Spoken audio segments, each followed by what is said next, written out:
I told my parents not to include my stepdaughter in their will. My husband called me heartless. Days later, his father revealed a secret that shattered my marriage.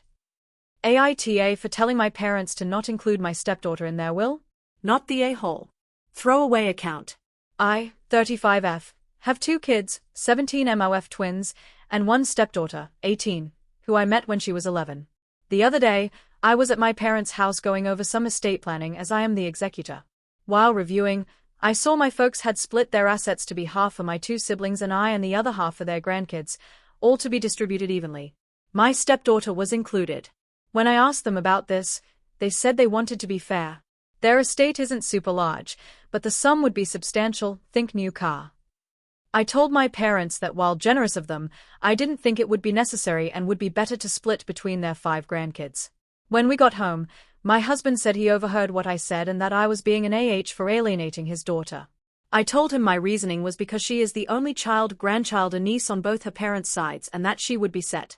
Her grandparents own multiple properties, her uncles are fairly well off and live in a HCOL area. And well, she's the only kid and it's not looking like, at least in his side, that she'll have any cousins. Plus, their collective net worth is substantially more than my side. I also asked him if his parents included my kids in their estate, but he refused to answer. Still, he said I was being an AH and accused me of not caring about her future. I think I was doing the right thing by looking out for my kids and their cousins. AITA? Edit. I was told to include this in the post. 1. I didn't argue with or pressure my parents to make a change. I simply mentioned that I don't feel it was necessary for her to receive a monetary amount. 2. My mom plans on giving her a set of family heirloom jewelry that is her birthstone. I think this is quite thoughtful. I'm not a big jewelry person and she has other sets for the other girls in the family, so I feel this is okay. 3. My parents have seen her about 3-5x a year since I met her. 4. My nephews and my kids do not have active relationships with their biological father sides. My niece is a new mom and works at a restaurant. I feel that financial inheritance would be more impactful for them even as such a small amount. 5. I know my SD is set to inherit at least 2 houses in a major US city with HCOL. I found this out a while back after my husband asked me to help him organize his office. I had to read through papers to know how to file them accordingly. The paper was a certified copy and was drafted soon after we married. My kids were not included. I am not sure if it has been updated. I did not ask him about it at the time because I did not have an issue with it. 6. There is distance in the relationship, but I don't feel it's my fault. I can explain this. When I met her mom for the first time, she made it very clear that I wasn't her mom. I didn't see this as an issue because I did not want to overstep, and as a mom myself, I could see where she was coming from and respected her request. But as time progressed, our opportunity to spend time together became less frequent. At first my husband had every other weekend visitation. It became less frequent as she became a teenager because she wanted to spend the night with friends, hang out, etc., which I see as normal teenager behavior. The other piece is that we were never invited to be included in major celebrations for her. We usually celebrated birthdays with her a week after because we weren't invited. My husband was just not us. She's also never spent Thanksgiving or Christmas with us because her mom wanted those days. Again, which I saw as fine because that's her only child. My husband would spend holidays with her at her mom's house, which I encouraged because I knew the importance of father-daughter connections. We also were not invited to her HS graduation. I think she's a beautiful and brilliant young woman and care for her tremendously. But it's challenging to develop deep, meaningful relationships with people you have little contact with. 7. For people putting me in the category of the evil stepmother, saying that I see her as other, don't think that I haven't been trying since the beginning. I include her in every way I can in the times that she is with us by doing things like teaching her my family recipes, taking her shopping for clothes so that she doesn't have to bring things back and forth, and attending every school athletic event that I could. I have tried to include her in family vacation planning, but was told by her mother that unless the vacation occurred on a weekend we're scheduled to have with her, then she would not allow us to have the time. This limited our options to local weekend trips, but even then, her mom comes up with some reason she can't join, including surprise trips to another state. I even suggested a family cruise in lieu of a honeymoon to celebrate our new family, but was blocked by her mom. My husband is allowed to take her on extended vacations as long as it's just the 2 of them. I have tried to be flexible in accommodations around holidays by postponing things like Christmas morning so that she can be included. This created frustration in my kids because they felt like they shouldn't have to put their lives aside to accommodate for her. One year when the holiday occurred on one of our planned weekends, I came up with the suggestion of celebrating Christmas on Christmas Eve so we could do the full family thing. My kids weren't thrilled, but they understood. In the end, we didn't end up spending any time with her, as her mom told us that she planned on having a dinner party on Christmas Eve and needed my stepdaughter to help her prepare. When the time came for college applications, I was ecstatic to be asked by my stepdaughter to help her with the applications, but soon after was told that her mom hired a professional to help her get into her top choice schools and I was no longer needed. I have tried to have a bond with her with the little time that I have. I have consistently brought up to my husband that I feel like we needed more time with her to help build our relationship, at the very least by him maintaining his every other weekend schedule. He has told me that ultimately her mom is her mom and she determines her schedule and how she spends her time. He has also expressed that he fears that if he undermines her mom, then he might lose the time and relationship that he does have with her, and I do not want to be the reason for any sort of break in their relationship. His time or relationship with her hasn't changed, so maybe he doesn't see the need for me or my kids to be involved. But if he doesn't advocate for us, then what am I supposed to do? Major update. I haven't had the opportunity to have a discussion with my husband about all of this, as I was waiting to speak with my therapist to get advice on the best way to approach the conversation. However, I did receive a phone call this morning from my father-in-law, who I see as an absolute angel of a man. Apparently, my husband told his mom about our argument and my mother-in-law went off, and this is how my father-in-law found out about it. Phil asked me what my side of the story was and I very emotionally told him everything as I listed in the OP. I told him it was not my intention to alienate SD in any way and that this whole thing has created a nightmare. After deep breath and slight pause, my Phil said that I did the right thing. A few years ago, my Phil suffered a series of strokes. He said that this prompted him to want to reevaluate the estate to make sure that everything was in order. He is quite old, close to 90, and has a lot of underlying health issues. He and my MIL share all of their assets and she is also his POA in case anything happens, and because they have a family trust, he wanted to include her and his sons in the discussion. He told me that he brought up that he wanted to include my children in the family trust.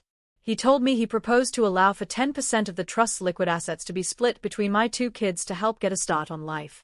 He then said that my MIL pushed back very hard, saying that because my children were not biologically related to their family and they should not be considered. When he asked my husband his thoughts on it, Phil said my husband's response was that it was best to keep it in the family but that he would consider including us in his portion upon his passing if he and I were still together. Phil said this was a surprise because at that point we were still basically newlyweds and was surprised a new husband would even think that way. My Mill's response to that was unhappy, saying again we weren't blood and that this was a family issue. Because of the stress caused by the situation, and because of the recent strokes, Phil did not want to press things further.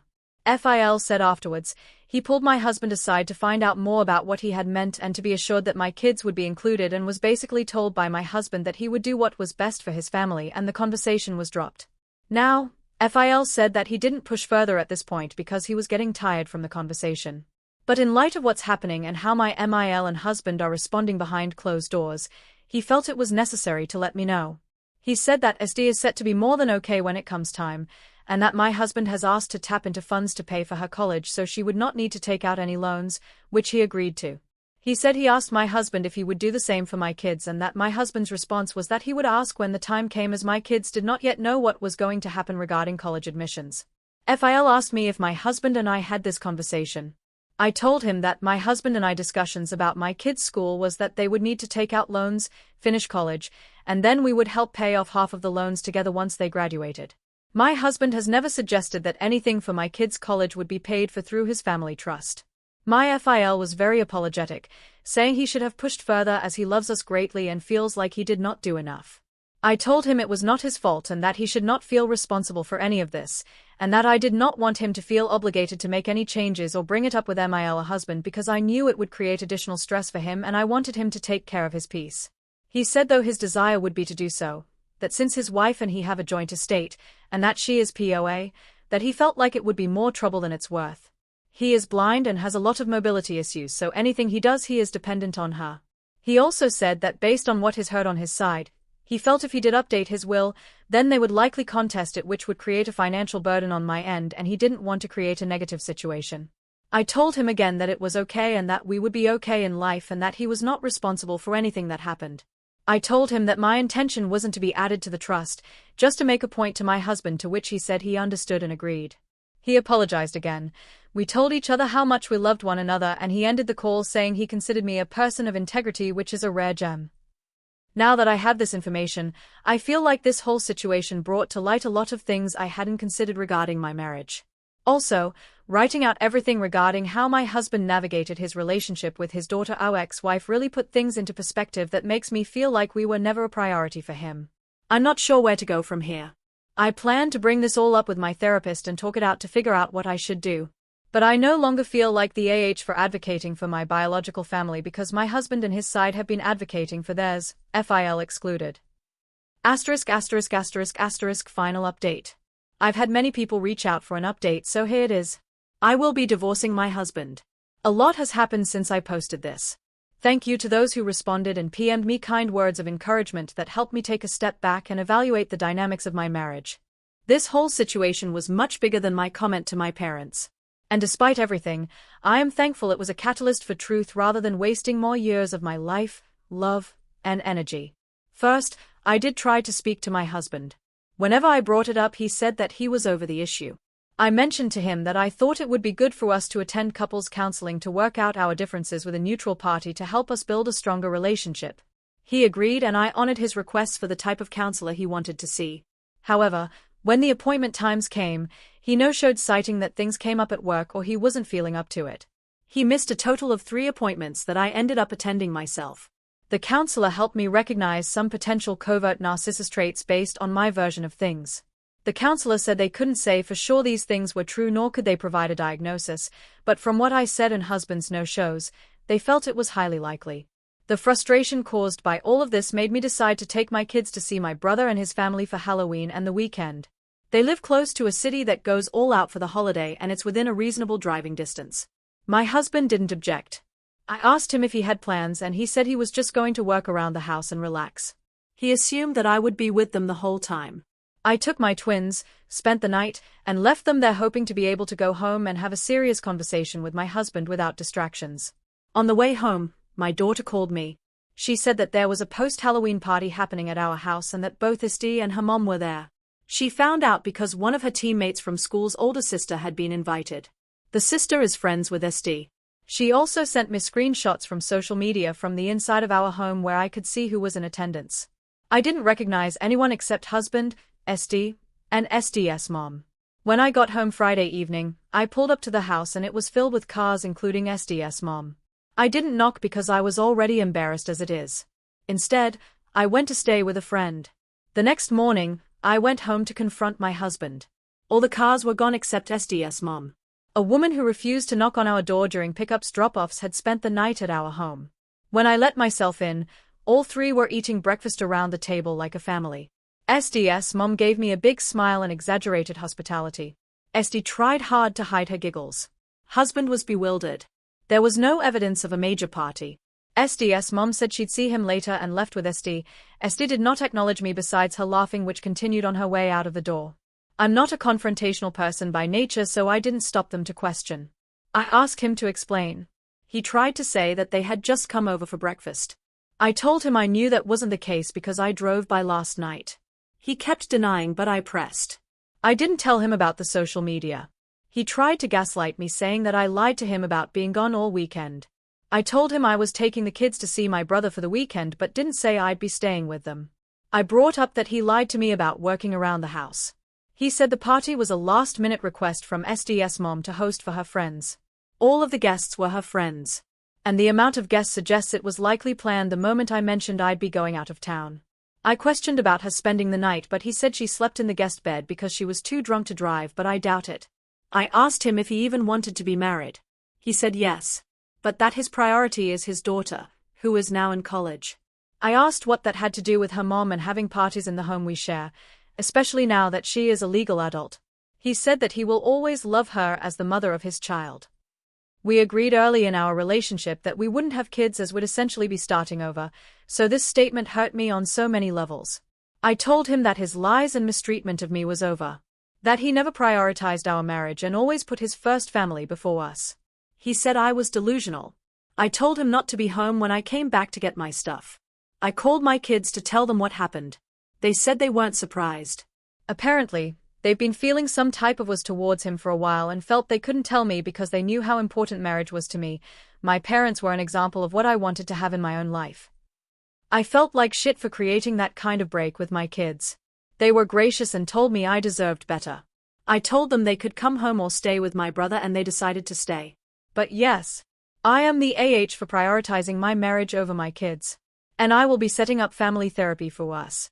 I went and rented a 3-bedroom apartment the same day.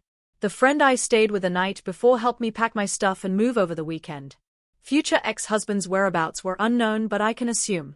During the move I got a string of nasty texts from SDS mom saying that I was jealous that she had picked a good man who she conceived a baby with love with, a direct jab at the circumstances under which I had my kids. Their dad is an addict and not in the picture. She said I'd never have what they have. My understanding of the circumstances of their divorce was that she had an affair. When we first met I explicitly asked if she was okay with me and him dating, at that time. She said she had no issue, and that she was glad he was happy. This was the same day as her comment about me never being mum to stepdaughter. She was also dating someone at the time. Once I got settled, I told my family about what happened, parents and siblings. They were livid. Especially my dad. This is where he voiced that he had been sick of trying to include my husband OSD in family events just to be constantly stonewalled by them. They don't take blatant cruelty lightly, and her reaction to my walking in on their breakfast makes them see her as cruel. They said if she had shown even a bit of embarrassment or remorse, they would have thought differently of her. So yes, I'm the asshole for overlooking my future ex's treatment of me and my family. For delusionally thinking things would get better. For pouring into people who don't seem to GAF while I had love and support from my real family. I will say, I don't blame my SD for this. She is her parents' child. Who knows what was said about me behind closed doors over the years? In that case, she is innocent. However, she is now an adult that can make her own choices. She can decide if she wants to participate in behavior that puts other people down. Maybe she's still young enough to be influenced under her parents' thumb regarding how she treats people. Maybe one day she will realize that she can speak up when she sees bullying behavior by members of her own family. But I won't be around to find out. I still talk to my FIL. He's been checking in on me regularly while MIL is out running errands. He's sorry for the circumstances but glad I stood up for myself. He told me he will help me in any way he can to make my transition easier. I said the best he can do for me is still be my friend. Now he tells me stories about his younger years instead of us talking about other parties involved. My kids like our new place. They said school is still doing okay and are looking forward to graduating. We decided to adopt a cat. Something we all wanted but put off because X hates them. Both have decided to pursue complementing trades and going into business together after college. They said they had been discussing it for a while. They had mentioned it to me before alongside a long list of other possible post-graduation plans, so I was aware of it as a possibility, but now they say it's the goal. I also told my parents that if they wanted to reconsider their will, then I wanted them to decide to do something that made them happy, even if it included SD. They said they had already been talking to a financial advisor after speaking with my brother since the time of our meeting mentioned in the original post. He encouraged them to enjoy their money now. They want to move to my paternal grandparents' home country where we have some extended family. Moving will save them a lot of money as the COL is much lower and he can buy land since my dad is a dual citizen. They said if it works out, they'll leave their house here for my sister and her boys to live in rent-free as long as she keeps up maintenance. They also mentioned the possibility of contributing to my niece going back to school so she doesn't have to work as a server much longer. All this planning on their end started just before the Halloween fallout. I told them I'm glad they are deciding to enjoy their money while they are still around. Husband has reached out several times begging me to reconcile, asking for marriage counseling, etc. I guess he thought I wasn't as serious as I was. Said he made a big mistake and put the blame on SDS mom, his mom, for poisoning him regarding our marriage. Told him it was not my problem and that I hope he has the life he deserves. If I could tell my younger self something it would be don't ignore the red flags. If things feel off or unfair, then they probably are. Don't prioritize people who couldn't care less about your feelings or overall well-being. People can change, but it's not your responsibility to help them. Invest that energy in yourself. I'm so glad I kept my job or income despite my husband's request for me to be a housewife. If I hadn't, I wouldn't have been able to leave as quickly as I did. TLDR, told my parents I thought it wasn't necessary to include SD in their will because she's set to inherit a lot from my husband's family. Husband got pissed and said I was alienating his daughter. Later got a call from my FIL saying I was in the AH. Now I'm leaving my husband.